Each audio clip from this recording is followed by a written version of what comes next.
がここにいるうちの本物のスクールスポーツのために行こうぜベイビーバン手の服には気をつけて、現実になることがありますからね。Alright, so we're going to go ahead and continue the long-standing tradition of covering Japanese boxing here on True School Sports. True School Sports, the #1 source for Japanese boxing in America. Now, interesting stuff coming out of Japan right now because we are on the road to the biggest fight in the history of Japanese boxing. We're talking about 2 pound-for-pound fighters. We're talking about the Tokyo Dome and the electricity that building brings to any event, whether it be baseball or boxing. And we're talking about Naoya, the Monster Inoue versus Junto Nakatani, a fight that I know no matter how it goes, whether Inoue wins or Junto wins, it'll be a fight that the boxing fans, never forget. And I do wholeheartedly believe that it is a very close to a sure thing, damn near a guarantee that it's going to be a fun fight that produces really, really exciting, explosive moments. You know, to quote my buddy Sean Zattel, some would even say it's the Japanese boxing version of Leonard versus Hearns, right? Now we'll see how it goes. But Naoya Inoue, the monster, he's been very, how do I say this? He's been very forthcoming. He's been very direct, and it seems like he's pissed off for greatness. It seems like he's almost taking it personal that people think that this is some sort of competitive fight.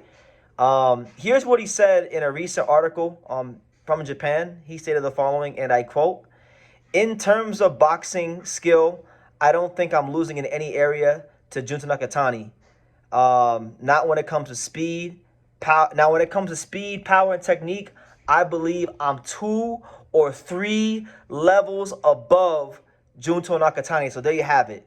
Naoya Inoue doesn't see this as some sort of fight that's 50-50, 55-45, 60-40. He don't see it that way. He feels like, yo, he's really one of them. He's really the best fighter in the world, and that this Nakatani guy, who many people, myself included to a degree, have propped up to be a challenge for him, really don't got nothing for him. And you know what? After seeing his last performance, and I hate doing this to fighters because I'm such a big advocate for, you know, not judging fighters just off their last fight, but damn, his last fight, he got that belt put on him by Sebastian Hernandez-Reyes. So it's given, it has taken some luster in this fight, and it almost seems like in the minds of many people in boxing, fans, media, pundits alike, it seems like a damn near formality that Naoya Inoue is gonna beat Junto Nakatani. Now, obviously, he has to go in there and win, but this might honestly, guys, I'm to the point with this fight where I'm not just expecting Inoue to beat Junto. Like, I'm expecting him to go in there and have one of the all-time great performances of his career, because Inoue is a fighter that has shown in his career that the bigger the stage is, the better he performs. And this, for him personally, especially being from Japan, fighting at the Tokyo Dome for the second time against a fellow, you know, younger Japanese fighter on the pound-for-pound list, this is about as big of a stage as it may possibly get for him in his career, honestly, if we're being honest about it from a commercial standpoint. And I think he understands that. I think he understands the gravity of this moment. And he's not out here to play games. I think he's going to go in there and try to do a demolition job on Junto Nakatani. So I'm expecting to see the Inoue that fought Donaire in the rematch, Manny Rodriguez, Stephen Fulton, like that level of Inoue, because he's going to be that dialed in for this fight. And I think this will be the finishing touches on what has been, let's call a spade, because, you know, I've had my things to say about him staying at 122 pounds for longer than I wish he would, but it's been a dominant run. You know, Stephen Fulton, Marlon Tapales, Ramon Cardenas, Merjan, you know, really good fighters. You know, for a lot of fighters, you know, they'd love to have half that resume, but because the standard is so high for him, because, you know, he's not judged like most fighters, because he's not most fighters, because he's special, you know, we want to see Inoue at featherweight. So sometimes it takes away from the appreciation we should have for what he is doing in this present moment. But he's saying it right there to you guys. I'm 2 or 3 levels above Junto Nakatani. And he's also said in other interviews as well that, like, he's not going in there to box with Junto. He's going in there to fight with Junto. And I think, you know, now I gotta address something, because I made a video recently voicing some of my displeasures and frustrations with the fact that Inoue says he wants to stay at 122 pounds for an additional fight should he be victorious against Sebastian Hernandez or Junto Nakatani. I suggested that he fight his sparring partner, Sebastian Hernandez-Reyes, because I feel like he beat Junto, and I feel like he's one of the best 122 pounders in the world, and he deserves a shot at a big fight. Now, Lance Pugmire, and many people have told me, and Pugmire had a report that came from Rudy Hernandez that said that pretty much that Sebastian Hernandez-Reyes got sent home after like a week of sparring because Inoue beat the shit out of him, right? Now, that's kind of a conflicting report because the initial report I remember from in and around that time was that Sebastian Hernandez-Reyes was running through everybody at Ohashi Gym, and Inoue had to step in because it was getting so bad and bloody around the gym that really, like, they needed someone of an Inoue caliber to do anything with Reyes.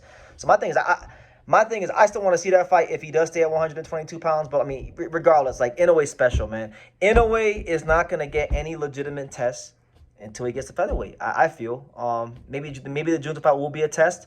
I personally think that, you know, Inoue is gonna go on there and have one of his best performances of all time. Not because Junto is a terrible fighter, and I'm not using his last fight against Sebastian Hernandez-Reyes as some sort of death sentence. No. But what I learned in the Sebastian Hernandez-Reyes fight, because, you know, each fight that a fighter has, you get new information about them, right? And granted, I do think Hernandez-Reyes is a more durable fighter than Inoue. I don't think Inoue is as durable as Sebastian Hernandez-Reyes. But, however, what I learned in that fight is that Junto at 122 pounds is not punching like that. And if he is punching like that, he's going to have to show it against Inoue, who I feel has, like he said, he has a significant advantage in the speed department. In terms of power, I would give him the advantage there. But I think his biggest advantage in this fight, more so than power, more so than technique, his biggest advantage against Junto Nakatani is his speed. Junto has to have his feet planted and have you in front of him to get off his shots. Inoue can punch on the move. He can box. He can counter punch. He's the complete package as a fighter, right? That's why he's so special. That's why he's regarded so highly, because he can do a little bit of everything in that boxing ring against top competition. So I'm making this video just kind of talk about his quotes a little bit and just let you guys know I am picking Inoue, and I am picking him by stoppage. I think he's gonna beat the brakes off Junto, beat him in pretty convincing fashion, and it's important, and the task is really for Junto, because we know what Inoue is bringing to the table. It's going to be about what Junto can do. Can Junto Nakatani push Inoue back? Can he be the volume puncher and really up the pace on Inoue? Will he be a victim of Inoue's counter right hand down the middle? Because I feel like that's a shot that's going to be very much in play for Inoue in this fight. The counter right hand down the middle and the left hook to the body, to the liver. I think those are the two punches he's going to look to land in this fight. And if Junto Nakatani isn't in position, if he can't win that battle of real estate, he's going to be in some big trouble. And I can tell you this. If he doesn't win those little battles early on in the fight, this fight might not go past the 6th round. And I'll just leave it at that. So that's the news, guys. Naoya Inoue is pissed off of greatness. He's out here saying that he's 2 and 3 levels above Nakatani in the speed, power, and technique department. And come May 2nd, you know, he's going to have to go ahead and prove that and show what he can do against a younger fighter, a bigger fighter, an undefeated fighter, a guy on the pound list, you know. And Inoue hasn't really been fighting, like, guys of that caliber in the eyes of a lot of people recently, so it'd be a good test for him, and it'd be a great fight, and something I'm sure that boxing fans in Japan and the world over won't forget. So anyway, leave your comments down below. What do you guys think? Do you guys think that Inoue is 2 or 3 levels above Junto Nakatani in the power, speed, and technique department?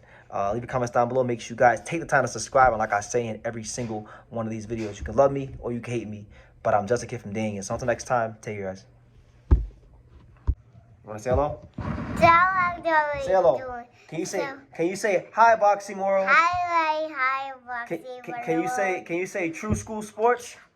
Truth? Oh. Can you say true school sports? Say true school sports. Can you say the untouchable? Can you say the home of boxing? The home of boxing.